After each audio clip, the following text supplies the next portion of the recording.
இந்த எழுப்புதல் என்ற இந்த தலைப்பிலே தான் பெந்தகோஸ்ட் நாள் வந்தது. அந்த பெந்தகோஸ்ட் நாளில் அந்த மேலறையில் அசைவுதான் எழுப்புதலின் ஆரம்பமும் அடிப்படையுமாய் இருந்தது. நான் ஒவ்வொரு வாரங்களுடைய செய்தியை நான் கொண்டு வந்து கொண்டு இருக்கிறேன் என்றால் இது செய்தியோடு மட்டுமல்லாமல் நடைமுறையிலே சபை பக்தி விருத்தி அடைய வேண்டும்.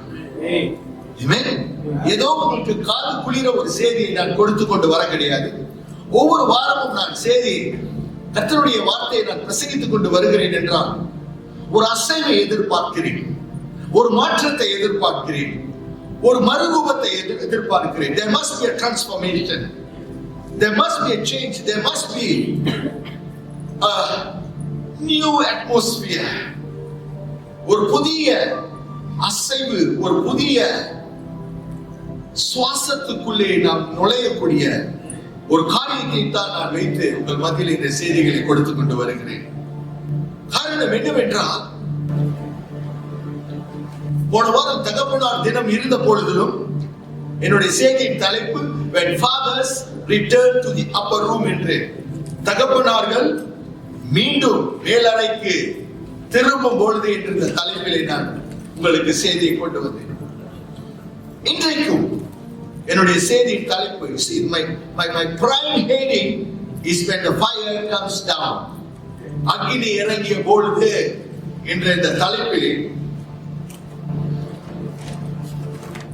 when revival reaches the street. எழுப்புதல் வீதிக்கு செல்லும் பொழுது இந்த இடத்திலே வேத பகுதியை நான் வைத்திருக்கிறேன். அப்போஸ்தலரின் புஸ்தகம் 3ஆம் அதிகாரம். Just keep this portion of the scripture. அப்போஸ்தலரின் அதிகாரம் 3ஆம் அதிகாரம். அப்போஸ்தலரின் புஸ்தகம் 3ஆம் அதிகாரம் வசனம் 9 இருந்து 21. இதற்கு முன்பாக நான் ஒரு முதல் உரையை நான் வைக்கிறேன் உங்களுக்கு. என்னவென்றால்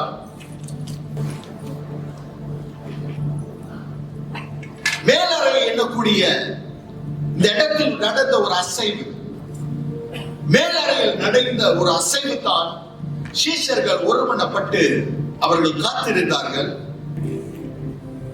காத்திருந்த பொழுது ஏற்ற நேரம் பரிசுத்த ஆவியின் நிரப்புதல் ஏற்பட்டது. அந்த பரலோக அக்கினி, அந்த அசைவு, அந்த பலத்த காற்று, அக்கினிமயமான நிரப்புதல், நவமான பாஷையிலே அவர்கள் பேசின போது அந்த அனலிலே இருந்தவர்கள், அந்த பக்தியிலே இருந்தவர்கள், அந்த அசைவிலே இருந்தவர்கள் அந்த மேலறையை விட்டு, அப்போஸ்தலர் 3ஆம் அதிகாரம் சொல்கிறது, 1ஆம் வசனத்திலே எப்படியாய் சொல்கிறது என்றால், பேதுருவும் யோவானும் சுமார் 9 மணி அளவிலே, அப்படி என்றால் நம்முடைய நேர பிரகாரம் 3 மணி, மத்தியானம் 3 மணி போல் அவர்கள் தேவாலயத்துக்கு புறப்பட்டு போகிறார்கள். எங்கே போகிறார்கள் என்றால் தேவாலயத்திற்கு. எதற்காய் போகிறார்கள் என்றால் ஜெபம் செய்வதற்கு. இதற்கு முன்பாக அவர்கள் எங்கே ஜெபம் செய்தார்கள்? பேசுவோம். எங்கே ஜெபம் செய்தார்கள்? பேசுவோம். இதற்கு முன்பாக எங்கே ஜெபம் செய்தார்கள்? மேலறையில் ஜெபம் செய்தார்கள். அந்த மேலறையின் அசைவு இசை, அந்த மேலறையின் அசைவோடு அவர்கள் இல்லாமல் அந்த மேலறையில் இருந்து அவர்கள் புறப்பட்டு எங்கே போகிறார்கள் என்றால் தேவாலயத்துக்கு போகிறார்கள். தேவாலயம் எப்படிப்பட்ட ஒரு இடம் என்றால் அது ஒரு ஜெபஸ்தலம். ஆனாலும் அது ஒரு பாரம்பரியத்திலே கட்டப்பட்ட அந்த இடத்துக்கு இங்கே ஆவிலே நிரப்பப்பட்டு அபிஷேகம் பெற்று அந்த அசைவோடு, அந்த அனலோடு அவர்கள் தேவாலயத்துக்கு அந்த மத்தியான வேலையிலே போகிறார்கள். அப்பொழுது வேதம் சொல்கிறது, தேவாலயத்துக்கு முன்பாக வாசலின் ஒருவன் இருக்கிறதை கண்டார்கள். யார் அவன் என்றால், அவன் பிறவிலே இருந்து ஊனமானவன். அவன் பிறவிலே இருந்து ஊனமானவனை கண்ட உடனே அவன் பொதுவாய் கேட்பது போல், அவன் ஒரு சிறு குழந்தை அல்ல, அவன் சுமார் ஒரு வாலிப பருவமாய் இருக்கலாம், அல்லது அதற்கு மேலான ஒரு வயது உள்ளவனாய் இருக்கலாம். அவனுடைய வழக்கமான காரியம் என்னவென்றால், தேவாலயத்தின் வாசலிலே இருந்து அவன் பிச்சை கேட்கிறவன். ஏனென்றால் அதை தவிர அவனுக்கு வேறு எதுவும் தெரியாது, வேலை செய்ய முடியாது. அவன் பிச்சை கேட்க முடியாது. அவன் கையை ஏந்தி கேட்கும் அந்த நேரத்தில் தான் பேதுரு அருமையான ஒரு காரியத்தை சொல்கிறார். வாசிக்கம்மா 1ஆம் வசனத்தில் இருந்து. ஜெப வேளையாகிய 9ஆம் மணி நேரத்தில் பேதுருவும் யோவானும் தேவாலயத்திற்கு போனார்கள். அப்பொழுது தன் தாயின் வயிற்றிலிருந்து சப்பானியாய் பிறந்த ஒரு மனுஷனை சுமந்து கொண்டு வந்தார்கள். தேவாலயத்தில் பிரவேசிக்கிறவர்களிடத்தில் பிச்சை கேட்கும்படி நாட்டோரும் அவனை அலங்கார வாசல் எனப்பட்ட தேவாலய வாசலண்டையிலே வைப்பார்கள். தேவாலயத்திலே பிரவேசிக்க போகிற பேதுருவையும் யோவானையும் அவன் கண்டு பிச்சை கேட்டான். பேதுருவும் யோவானும் அவனை உற்று பார்த்து எங்களை நோக்கி பார் என்றார்கள். எங்களை நோக்கி பார். கவனிப்போமாக, யார் இதை கேட்கிறார் என்றால், மேலறையிலே நிரப்பப்பட்டவர்கள் கேட்கிறார்கள். எங்களை உற்று பார். அன்பான தேவ சபை, இந்த நாளிலும் காணாய் போன ஒரு சமுதாயம், காணாய் போன ஒரு ஜனம் வெளியே கட்டப்பட்டு இருக்கிறார்கள். அவர்களிடத்திலே மேலறையில் நிரப்பப்பட்டவர்கள் எப்படி போய் கேட்கிறார்கள்? இப்பொழுது எங்களை உத்துப்பார். வாசிக்கம்மா. எங்களை நோக்கி பார் என்றார்கள். அவன் அவர்களிடத்தில் ஏதாகிலும் கிடைக்குமா என்று எண்ணி அவர்களை நோக்கி பார்த்தான். அப்பொழுது பேதுரு, வெள்ளியும் பொன்னியும் என்னிடத்தில் இல்லை, வெள்ளியும் பொன்னும் என்னிடத்தில் இல்லை, என்னிடத்தில் உள்ளதை உனக்கு தருகிறேன், என்னிடத்தில் உள்ளதை உனக்கு தருகிறேன், நசரனாகிய இயேசு கிறிஸ்துவின் நாமத்தினாலே நீ எழுந்து நட என்று சொல்லி அதிகாரத்தை வைக்கிறார்கள். அன்பான தேவ சபையே, மேலறையில் நிரப்பப்பட்டவர்கள், மேலறையின் அசைவிலே அந்த அபிஷேகத்திலே மூழ்கப்பட்டவர்கள், அவர்களிடத்திலே உள்ளது பொன்னோ வெள்ளியோ கொண்ட பொக்கிஷம் கிடையாது, இயேசு என்னும் பரலோக பொக்கிஷம். ஆமென்.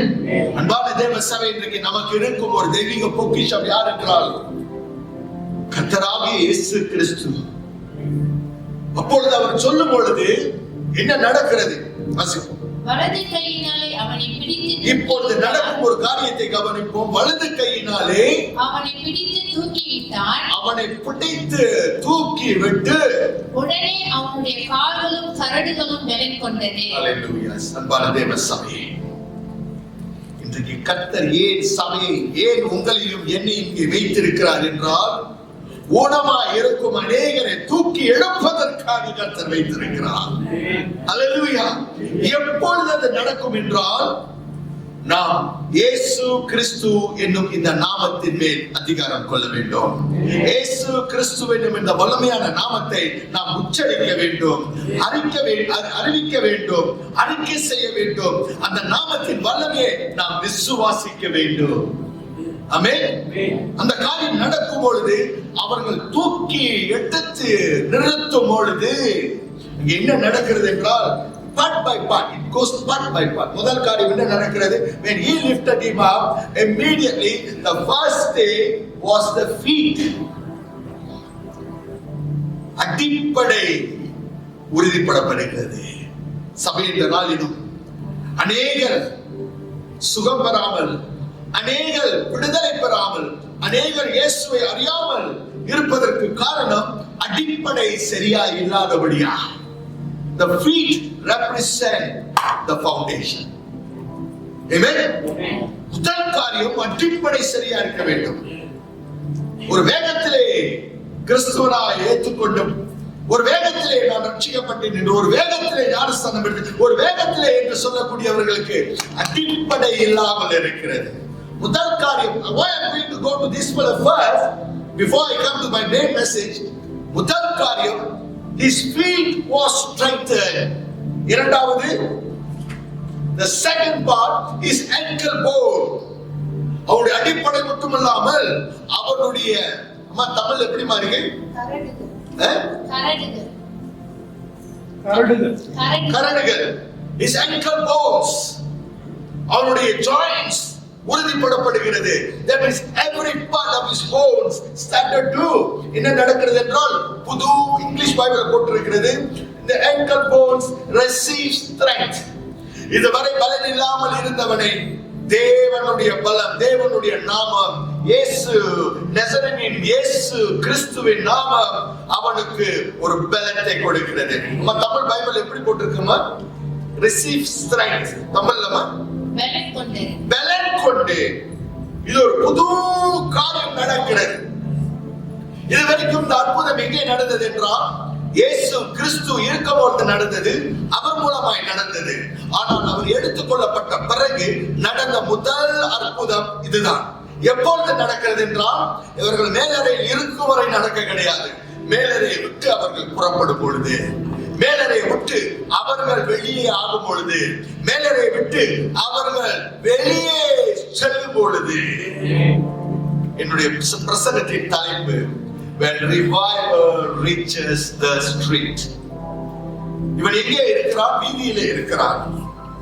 வீதியிலே இருக்கிறவனை இதுவரைக்கும் அவன் பிச்சை எடுத்தான், ஆனால் இப்பொழுது அவன் தூக்கி எடுக்கப்படுகிறான். he's been lifted up.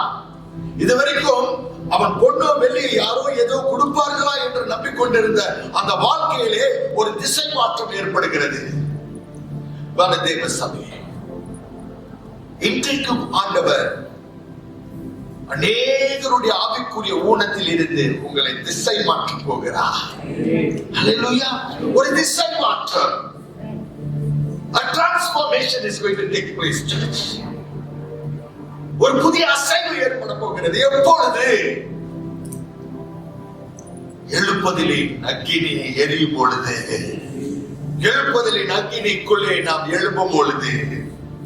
கவனிப்போம் 9ஆம் வசனம், 8ஆம் வசனம். இது நடக்கும் பொழுது 8ஆம் வசனம் வாசிக்கமா. அவன் குதித்து எழுந்து நின்று, அவனுக்கு அற்புதம் நடந்தவுடனே அவன் is testifying. முதல் காரியம் என்ன செய்கிறான்? அவன் குதிக்கிறான். He is leaping up, stood, walked and entered. You see, there's a process. ஒன்னொன்னா வாங்கம்மா நம்ம பார்க்க போறோம். அவன் குதித்து எழுந்து, முதலாக குதித்து எழுந்தான். இவ்வளவு நாள் ஊனமாய் ஒரே இடத்திலே அவனால் எதுவும் முடியாது, மற்றவர்கள் மூலமாய் தான் அவன் கொண்டு வரப்பட்டான். ஆனால் இப்பொழுது இயேசு கிறிஸ்து அவன் வாழ்க்கையிலே வந்து அவனுக்கு அற்புதம் நடந்த பிறகு முதல் காரியம் அவன் குதித்து எழும்புகிறான். ஹல்லேலூயா. குதித்து எழும்புகிறான். இடத்தை விட்டு, அவனுடைய பழைய அடையாளத்தை விட்டு அவன் எழும்புகிறான். He is rising. இரண்டாவது காரியம் என்ன நடக்கிறது? நின்று நடக்கிறான். இதனால் இவ்வளவு நாள் அவன் தலை குனிந்து இருந்தவன், யாரெல்லாம் குடும்பங்கள் என்று ஏங்கிக் கொண்டிருந்தவன், இப்பொழுது முதல் முறையாக அவன் எழும்புகிறான். ஹல்லேலூயா. இயேசு வாழ்க்கையில் வரும்பொழுது அவன் எழும்புகிறான். He stood up. Then அதுக்கு பிறகுமா நடந்தான். That means எழும்ப மட்டும் கிடையாது, அவன் நடமாட ஆரம்பிக்கிறான். அன்பான தேவ சபை, கிறிஸ்து வாழ்க்கை, this is the process, this is the journey of the Christian life. இப்படி ஒரு காரியமா இல்லாமல் முதலாவது குதித்து எழும்புகிறான், இரண்டாவது நிற்கிறான், மூன்றாவது நடமாடுகிறான். அதன் பிறகு என்ன நடக்கிறது? நடந்து குதித்து தேவனை துதித்துக் கொண்டு. இப்பொழுது இவன் ஒரு இடத்துக்கு, இதெல்லாம் முடிந்து அடுத்தது எங்கே போகிறான்? He is entering the temple. நான் ஊழியத்தில் அனுபவத்தில் ஒரு இடத்துல பேசுகிறேன். அநேகருக்கு சுகம் வேண்டும், ஆனால் சுகம் கொடுக்கிறவர் வேண்டாம். They want healing, but they don't want the healer. They want the touch of Jesus Christ in their life. They want deliverance, but they don't want the deliverer. But today, church, இவன் மூலமாய், இந்த ஊனமானவன் மூலமாய் ஒரு ஆழமான சத்தியத்தை அறிய முடியும். என்னவென்றால், அற்புதத்தின் பிறகு அவன் என்ன செய்கிறான்? தேவாலயத்துக்குள் நுழைகிறான். ஒரு ஆமென் சொல்லுமா? தேவாலயத்துக்குள் நுழைகிறான். ஏன் அங்கே நுழைகிறான் என்றால், அங்கே தேவனை துதித்து மகிழ்ந்து களி கூறும்படியாக. He was walking, he was leaping, he was praising God, and he was doing all that in the temple. Hallelujah. இன்னைக்கு ஏன் சிலர் சொல்கிறார்கள் சுகம் நிரந்தரம் அல்ல என்று? Healing is not permanent. Who said? Who said?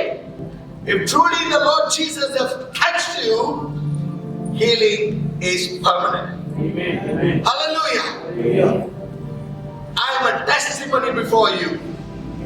38 வருஷத்துக்கு முன்பாக என்னை தொட்டு சுகமாக்கின அந்த தெய்வம் எப்படியாக அவர் பாதுகாக்க காரணம் என்னவென்றால், when God touches you, He doesn't touch you accidentally. He comes into your life. ஒரு நோக்கத்தோடு உங்கள் வாழ்க்கையில் உங்களை தொடுகிறார். Unless something is wrong with you after that, or something that you have done in a different way. இதுவும் வேணும் அதுவும் வேணும். I don't know. நான் இயேசுவை கெட்டியாய் பிடித்துக் கொள்ள அந்த தீர்மானம் எடுத்தபடியாய்த்தான் இன்றைக்கு உங்களுக்கு முன்பாய் நான் நிற்கிறேன். இதே காரியத்தை தான் அநேகரை இடத்தில் பார்க்கும் பொழுது இவன் என்ன செய்கிறான்? இவன் கிடைத்த அத்தனை அற்புதமும் சுகமும் பெற்ற பிறகு அவன் தேவாலயத்துக்குள்ளே நுழைகிறான். சபை, see, when the revival reaches the street, it does so many things. When the fire of Pentecost impacted the upper room, it impacted with a purpose. The fire of Pentecost, and the Pentecost in அக்கினி மேலறையிலே அணைக்கப்பட்டதுக்கு காரணம் என்னவென்றால், மேலறையில் மட்டும் தங்கியில்லாதபடிக்கு அது புறப்பட வேண்டும். ஹல்லேலூயா. தேவ சபை இந்த நாளிலும் அநேகர் கட்டப்பட்டு இருக்கிறார்கள், அநேகர் சிறையிருப்பிலே இருக்கிறார்கள், அநேகர் வியாதியிலே இருக்கிறார்கள். ஜெபிக்க வேண்டியது நம்முடைய வேலை. அற்புதம் செய்கிறவர் அவர். ஆனால் அதை செய்யாமல் நாம் ஒதுங்கி தனித்து இருக்கிறோம் என்றால் நம்முடைய தலைப்புக்கு ஒரு அர்த்தம் இல்லாமல் இருக்கிறது. ஆண்டவராகிய இயேசு கிறிஸ்து ஒவ்வொருத்தரையும் தொட்டு ரட்சித்ததற்கு காரணம் சொகுசாய் ஒரே இடத்தில் உட்கார்ந்திருப்பதற்கு அல்ல, புறப்படுவதற்கு. 2 காரியம் சொல்கிறான். முதல் காரியம், வருத்தப்பட்டு பாரம் சுமக்கிறவர்களே நீங்கள் என்னிடத்திலே வாருங்கள் என்று கூப்பிடுகிறார். வருத்தப்பட்டவர்களை சுகப்படுத்தி பலப்படுத்தி ஊக்கப்படுத்தி அவர்களுக்கு ரட்சிப்பை பொழிந்த பிறகு அவர் சொல்கிறார், புறப்பட்டு போங்க, புறப்பட்டு போங்க. We have to go. These 2 men, பேதுருவும் யோவானும், அவர்கள் மேலறையில் இருந்து புறப்பட்டு வெளியே போவதற்கு, வீதிக்கு போவதற்கு காரணம், see, the first miracle, முதல் அற்புதம். இந்த முதல் அற்புதம் எதை வைக்கிறது என்றால், பீட்டர் and ஜான், பேதுருவும் யோவானும் இந்த முதல் அற்புதத்தை அவர்கள் கண்ட பிறகு, this was the first miracle of the Pentecost. You must remember one thing. One powerful tool of revival is healing. Arpudam, sugam. Healing is a very powerful tool of revival. இன்னைக்கு நிறைய சாட்சிகள் நாம் சொல்லலாம். ஆனா ஒவ்வொரு சாட்சியிலும் என்ன பார்க்கிறோம்? அநேக சாட்சி கொடுத்திருக்கிறார்கள். நான் அநேக இடங்களிலே நான் சாட்சி கொடுத்திருக்கிறேன். என்னை தொட்டு சுகமாக்கின தெய்வம். உங்ககிட்ட ஒரு சின்ன குறிப்போடு நான் கொடுக்கிறேன். 3 ஸ்பைன் சர்ஜரி கடந்து போடும். இருதயத்திலே 3 பிளாக். 3 பிளாக்ல 2 பலூன் பண்ணிட்டு ஒரு ஸ்டாண்ட் போட்டிருக்கு. எனக்கு கழுத்துல ஒரு வெட்டு இருக்கு. முட்டியில ஆபரேஷன் இருக்கு.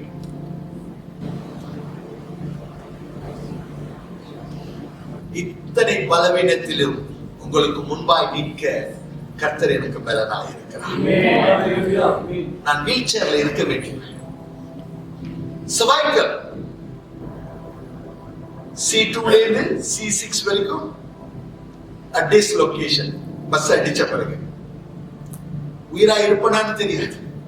ஆனா உயிராய் வைத்து என்னை காப்பாற்றி இதுவரைக்கும் என்னை வைத்திருக்கிறதுக்கு ஒரே காரணம் அவர் உயிரோடு இருக்கிறபடியா.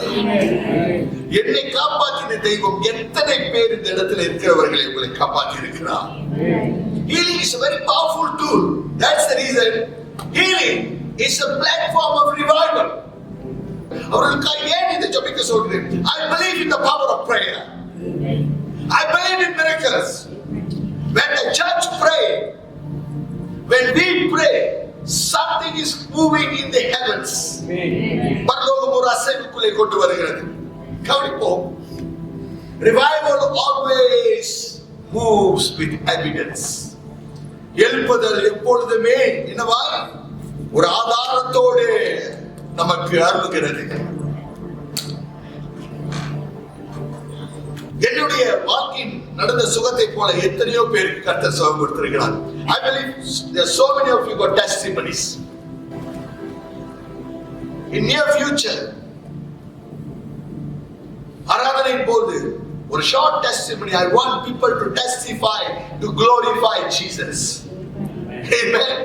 சாட்சி கொடுக்க வேண்டும். ஒரு 5 minutes, 5 நிமிஷம் கர்த்தர் உங்களுக்கு என்ன செய்தார் என்று உங்கள் சாட்சியின் மூலமாக அநேகர் கேட்டுக்கொண்டு இருக்கிறவர்களுடைய விசுவாசம் பலமடைகிறது. அந்த சகோதரி சொன்னார்கள், சகோதரி Debra once she was testifying, prayer meeting நாம் ஜெபிக்கிறோம். அந்த மனுஷியோட கால் எலும்பு ஆடிக்கிட்டு இருக்கு. இந்த கால் எலும்பு ஆடிக்கிட்டு இருக்கு. Actually the doctor wanted to amputate her one of her toe. கர்த்தர் அந்த ஜெப கூட்டம் நம்ம நினைப்பிருக்கீங்களா? we all prayed. Brother Gunnalan laid hand at the church. We all agreed together and we prayed. ஒரு வாரம் சொல்றாங்க, மாஸ்டர் அந்த கால் எலும்பு ஆட ஆரம்பிச்ச எலும்பு கூட ஆரம்பிச்சு விட்டது. Hallelujah. We still believe in the power of prayer. when ஜெபிக்கும் பொழுது கர்த்தர் கண்டிப்பாய் செய்கிறார். See, revival always moves with evidence. நம்ம எழுப்புதல் என்று சொல்லிக்கொண்டே இல்லாமல் பக்தியோடு அனலோடு நாம் ஜெபிக்கும் பொழுது, வாஞ்சையோடு ஜெபிக்கும் பொழுது, ஒருமனப்பட்டு பலிபீடத்தின் முன்பாய் தேவ சமூகத்தை நாடும் பொழுது பரலோகம் ஒரு அசைவுக்குள்ளே வருகிறது. We are going to pray for your father, Amma. We are going to pray for Sister Esther. We are going to pray for Paul Gopi. We are going to pray when we know that God will do something. Amen. And இங்கே இருக்கும் சில மனுஷிகள் அம்மாக்கள் இருக்கீங்க, உங்களுக்காக நம்ம ஜெபிக்கிறதுக்கு தானே. Church is not just a platform of praise and worship. Church is not just a platform of the word of God. Church is also a platform of healing. Amen. Hallelujah. சபை இந்த நாள் தற்காலம் revival, what revival does? எழுப்புதல் என்ன செய்யும்? Revival creates a holy amazement. வாசிங்கம்மா அந்த 3ஆம் அதிகாரம் 10ஆம் வசனத்தை. தேவாலயத்தின் 9ஆம் வசனத்திலிருந்து வாசிங்கம்மா. அவன் நடக்கிறதையும் தேவனை துதிக்கிறதையும் ஜனங்கள் எல்லோரும் கண்டு தேவாலயத்தின் அலங்கார வாசல் அண்டையிலே பிச்சை கேட்க சம்பவித்ததை குறித்து மிகவும் ஆச்சரியப்பட்டு பிரமித்தார்கள்.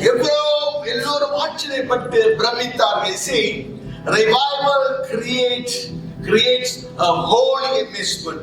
எப்படி என்றால் அவர்கள் பயப்பட கிடையாது, பிரமித்தார்கள். Hallelujah. அன்பான தேவ ஜனமே, எதை குறித்து பிரமித்தார்கள்? எதை குறித்து பிரமித்தார்கள்? The impossible became possible. முடியாததை அவர் முடியும்படியாய் செய்தார். Amen. Broken lives been restored. தந்த உறவுகளை அவர் உருவாக்கினார். அவர் நிலைநிறுத்தினார், சீரமைத்தார். சங்கிலிகள் chains are broken. எத்தனை பேருடைய வாழ்க்கையின் சங்கிலிகளை கர்த்தர் அறுத்து போட்டு இருக்கிறார். Amen.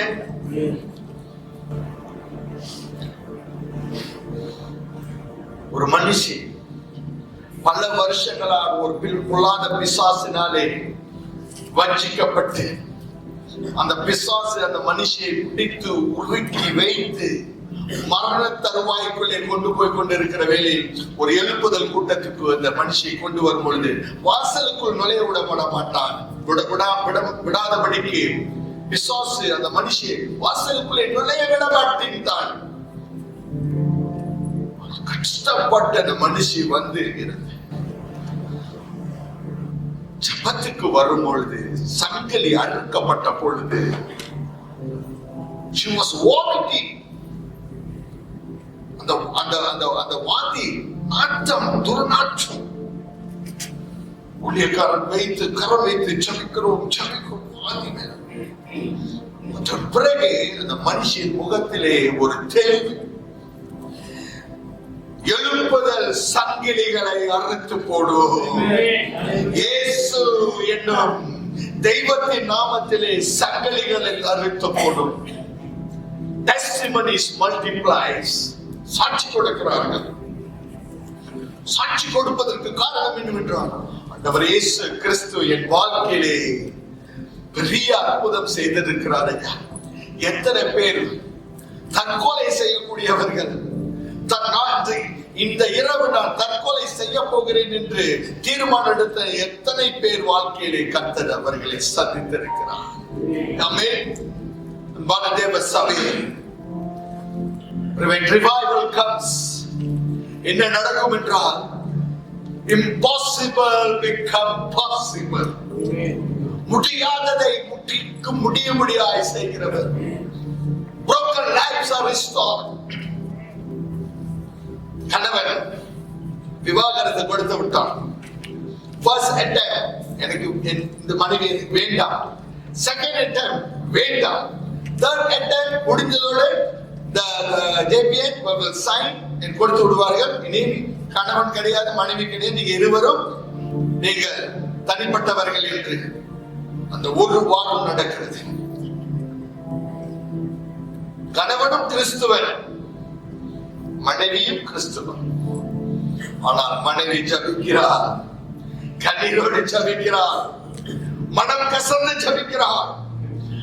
கர்த்தர் உடைய பிரமாணத்தின் பிரகாரம் அந்த திருமண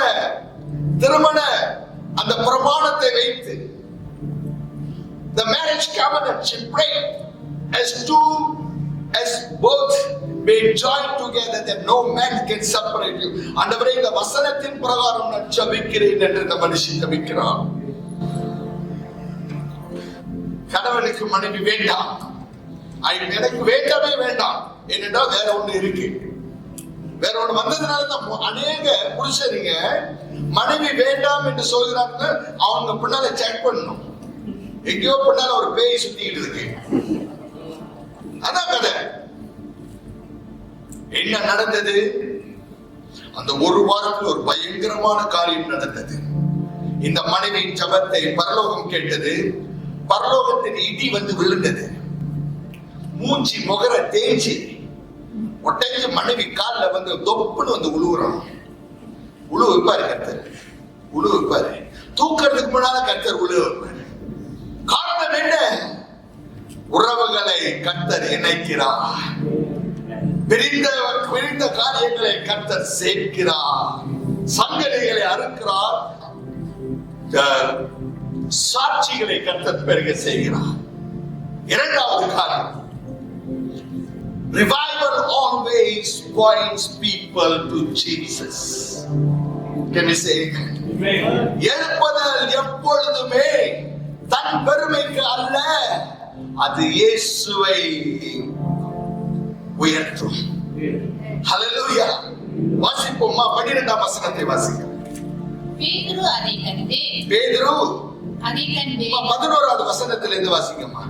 குணமாக்கப்பட்ட சப்பானி பேதுருவையும் யோவானையும் பற்றி கொண்டிருக்கையில் ஜனங்கள் எல்லோரும் பிரமித்து சாலமோன் மண்டபம் எனப்பட்ட மண்டபத்திலே அவர்களிடத்திற்கு ஓடி வந்தார்கள். பேதுரு அதை கண்டு ஜனங்களை நோக்கி, இஸ்ரவேலரே, இதை குறித்து நீங்கள் ஆச்சரியப்படுகிறது என்ன?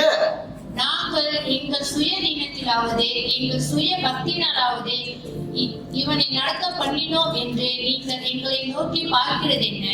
Why you are looking at me? Why look so intently at us? ஏன் எங்களை பார்க்கிறீர்கள்?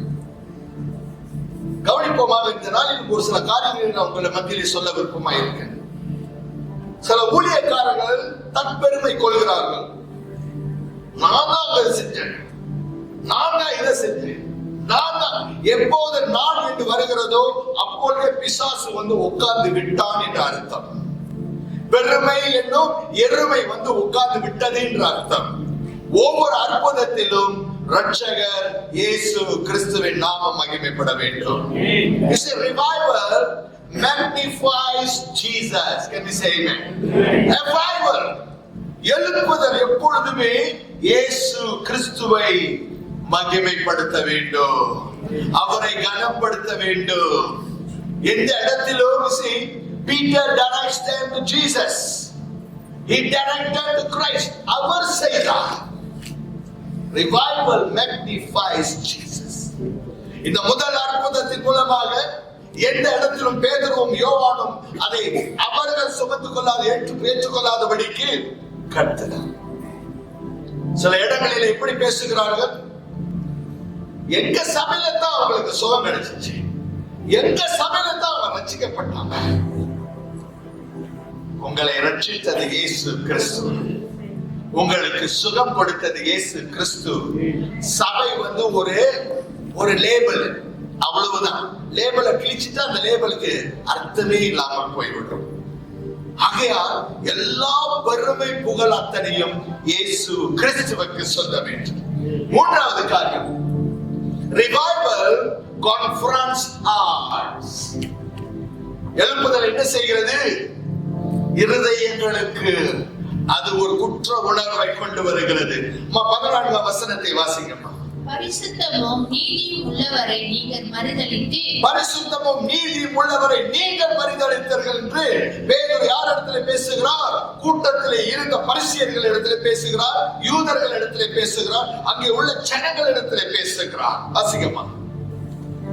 கொலைபாதகனை உங்களுக்காக விடுதலை பண்ண வேண்டும் என்று கேட்டு ஜீவ பலியாயை கொலை செய்தீர்கள். கவனிப்போம். Revival conference. எழுப்புதல் வரும் பொழுது தற்பெருமை, தற்குணத்தின் திறமை, இது எல்லாவற்றையும் ஆண்டவர் உணர்த்துகிறார். எதன்படியாய் உணர்த்துகிறார்? You see, when Peter preached boldly, something is happening. அன்பான தேவ சபையை எழுப்புதல் எதை தட்டி காட்டுகிறது என்றால் பாவத்தை காட்டுகிறது. பாவத்தின் சம்பளம் மரணம் என்று காட்டுகிறது. பாவமும் பரிசுத்தமும் ஒன்றாய் இணைந்து வைக்க முடியாது. Church revival confronts sin. இன்றைக்கு சபையிலே பாவத்தை பற்றி பேச வேண்டும். இன்றைக்கு பாவம் என்னவென்று மக்களுக்கு சொல்ல வேண்டும். பாவத்தின் சம்பளம் மரணம் என்று சொல்ல வேண்டும். Rebellion, pride, பெருமை. இன்றைக்கு பெருமை குறித்து எழுப்புதலின் சத்தம் பேச வேண்டும். காம்ப்ரமைஸ். இப்படியே இருக்கலாம், அப்படியே இருக்கலாம், இப்படி செய்யலாம், அப்படியே செய்யலாம். சில ஒரு பிசினஸ் மேன், எனக்கு தெரிஞ்ச ஒரு பிசினஸ் மேன், சொல்ல can do business any form, master, by hook or crook. ஊக்க முடியாது, குறுக்க முடியாது, ஸ்ட்ரைட்டா. அம்மாவா இல்லைங்களா? If you do by hook or crook, that means something is wrong with your salvation. உன்னுடைய ரட்சிப்பிலேயோ ஒரு கேள்வி இருக்கிறது. compromise, unbelief, பக்தி இல்லை. நான் காலகாலமாய் கிறிஸ்தவனாய் இருக்கிறேன், குடும்பமாய் கிறிஸ்தவர். Church must understand one thing. The purpose of conviction is to bring restoration and not condemnation. உணர்த்துகிறார். ஏன் உணர்த்துகிறார்? எழுப்புதலின் அனலிலே, எழுப்புதலின் அசைவிலே, எழுப்புதலின் பாதையில் நடக்கும் பொழுது, எனக்கு தெரிந்த ஒரு சகோதரன் ரட்சிக்கப்படுவதற்கு முன்பாக பீர் கம்பெனியில வேலை செஞ்சார். அவர் ரட்சிக்கப்பட்ட பிறகு he had a conviction. அவர் சீனியர் பாஸ்டர் இடத்துல சொன்னார், பாஸ்டர் எனக்கு அந்த இடத்துல வேலை செய்ய எனக்கு கஷ்டமா இருக்கிறது, எனக்கு அந்த மதுபானம் கொண்டு போய் விற்கிற அந்த கம்பெனியில எனக்கு பிடித்தம் இல்லாமல் இருக்கிறது. ஒரு ஏற்ற நேரம் வந்தது. He got another job. He was a driver. He got another job from elsewhere. அந்த உணர்வு அவரை உணர்த்தினபடியா. This is all what we are doing. Church, ஏன் சொல்கிறேன் என்றால், ரட்சிப்பின் அடையாளத்தை நாம் பார்க்கும் பொழுது ஒவ்வொரு ரகத்திலும் மாற்றங்களை பார்க்க முடியும். நான்காவது காரியம், revival calls for repentance. எழுப்புதல் என்ன செய்கிறது? மனம் திரும்புதல். மனம் திரும்புதலுக்குள்ளே கொண்டு வர முடியாது. 19ஆம் வசனத்தை வாசிங்க. ஆனபடியினாலே கர்த்தருடைய சன்னிதானத்திலிருந்து இளைப்பாறுதலின் காலங்கள் வரும்படிக்கும் முன்னே குறிக்கப்பட்ட இயேசு கிறிஸ்துவை அவர் உங்களிடத்தில் அனுப்பும்படிக்கு உங்கள் பாவங்கள் நிவர்த்தி செய்யப்படும் பொருட்டு நீங்கள் மனம் திரும்பி குணப்படுங்கள். மனம் திரும்ப வேண்டும்.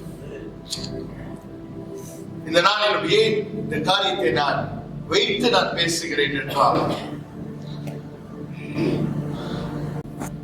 ஆல்டர் காலுக்கு வர விலகுதுல என்ன சொல்றேன்னு, என்ன தைரியம் தான் பாவத்தை சைக்கிள்ல ஒளி வச்சுட்டு ஆல்டர் காலுக்கு வர? என்ன தைரியம்? மனுஷன் ஜபத்துக்கு வர கிடையாது, ஓடிவிட்டான். காரணம் என்ன தெரியுங்களா? இந்த மீட்டிங் நடந்து முடிஞ்ச லேட் ஆயிரும், சாராய கடை அடைச்சிருவான்னு சொல்லிட்டு சாராயத்தை வாங்கி பிளாஸ்டிக்ல சுத்தி சைக்கிள் சீட்ல சொருவிட்டு ஆல்டர் காலுக்கு வராரு. தேவ மனுஷன் கண்டுபிடித்து விட்டான். The man of God found him. என்ன தைரியம் இருந்தா பாவத்தை சைக்கிள்ல ஒளி வச்சுட்டு ஆல்டர் காலுக்கு வர? ஓடிட்டான். சபை, revival calls for repentance. மனம் திரும்புதல். பழைய வாழ்க்கைக்கும் எனக்கும் சம்பந்தம் இல்லை என்று சொல்லும் ஒரு வைராக்கியம் வேண்டும். Repentance means turning from sin. இனி இந்த பாவம் நான் செய்ய மாட்டேன். ஆமென். Turning towards God. இரண்டாவது காரியம், மனம் திரும்புதல் என்றால் என்ன? பாவத்தை விட்டு விலகுகிறது, கர்த்தர் சமூகத்தை தேடி நாடி ஓடி வருகிறது. மூன்றாவது காரியம், சரணமடை. You see, when we surrender, that means we are giving up. நான் கை ஒப்பு கொடுக்கிறேன் ஆண்டவனே. சர்ச், இன்றைக்கு எழுப்புதல் என்னும் வார்த்தையை ஒரு அடையாளம் இல்லாமல் வைப்பதற்கும் அடையாளத்தோடு வைப்பதற்கும் ஒரு பெரிய வித்தியாசம். கடைசி காரியம், the last thing, revival releases times of refreshment. அது 19ஆம் வசனத்திலே இருக்குமா? நீங்க see, when verse 17 verse 19 says, repent therefore and be converted, that your sins may be blotted, so that the times of refreshing may come from the presence of the Lord. தமிழ்ல வாசிக்கமா. ஆனபடியினாலே கர்த்தருடைய எழுந்து இளைப்பாறுதலின் காலம் இளைப்பாறுதல். ஒரு ஆமென் சொல்லுவோமா? அன்பான தேவ சபையே, இதோ ஒரு எழுப்புதல் என்பது தேவ சமூகத்தில் உள்ள ஒரு இளைப்பாறுதல். தேவ சமூகத்தில் இருந்து ஒரு இளைப்பாறுதல். இந்த இளைப்பாறுதல் யாரும் நமக்கு கொடுக்க முடியாது. Nobody can give the refreshment, but it's only from the presence of God. Hallelujah. You see, when God's presence refreshes us, எப்போதெல்லாம் தேவ பிரசன்னத்தை நாம் உணர முடியும்? கர்த்தரை துதிக்கும் பொழுது, கர்த்தரை ஆராதிக்கும் பொழுது, ஆவியிலே நிரப்பி துதித்து ஆராதிக்கும் பொழுது, வேதத்தை வாசித்துக் கொண்டிருக்கும் பொழுது கர்த்தர் பேசுவார். கர்த்தர் பேசும் பொழுது என்ன நடக்கும் என்றால், இருதயத்திலே சில காரியங்கள் குற்றப்படும், இருதயத்திலே சில காரியங்கள் காயமாற்றப்படும், இருதயத்திலே வார்த்தை உயிராய் தங்குவதை இறங்குவதை நீங்கள் உணர்வீர்கள். கண்ணில் இருந்து தாரை தாரையாய் கண்ணீர் வழி. சத்தியத்தை முத்தமிட்டு, அப்பா நீர் என்னோடு பேசிய அந்த வார்த்தைக்காய் நன்றி நன்றி நன்றி என்று இருதயம் பூரித்து ஒரு இன்ப பிரசனத்துக்குள்ளே இழைப்பார். அவர் சமூகத்திலே ஜெபம் செய்யும் பொழுது தலை குப்புற விழுந்து அப்பா என்று அவர் பாதத்தை பிடித்து, I always admire this woman, Mary Magdalene. அவர் காலிலே தன் கூந்தலால் அவர் காலை கழுவுகிறார். தன் கண்ணீரால் அவர் கால்களுக்கு அவர் அதை கழுவி முத்தமிட்டு இயேசுவின் பாதம் போதும் என்று சொல்கிறார். அது என்ன தெரியுங்களா? தேவ பிரசன்னம். இந்த நாளிலும் நான் உங்களிடத்தில் சொல்லும் காரியம், எழுப்புதல் ஏதோ ஒரு வார்த்தை கிடையாது. எழுப்புதல் அது ஒரு பெரிய பிரமிக்கக்கூடிய ஒரு அசைவுக்கு கொண்டு வரும். எழுப்புதல் இயேசுவை அதிகமாய் காட்டும். மூன்றாவது, எழுப்புதல் வேண்டாத காரியங்களை ஒரு குற்ற உணர்வு நம்மை உணர்த்தும். நான்காவது, எழுப்புதல் மனம் திரும்ப செய்யும். ஐந்தாவது, எழுப்புதல் ஒரு புதிய பிரசனத்துக்குள்ளே நிரப்பும். அப்படியே எழுவோமா தேவ சபையே?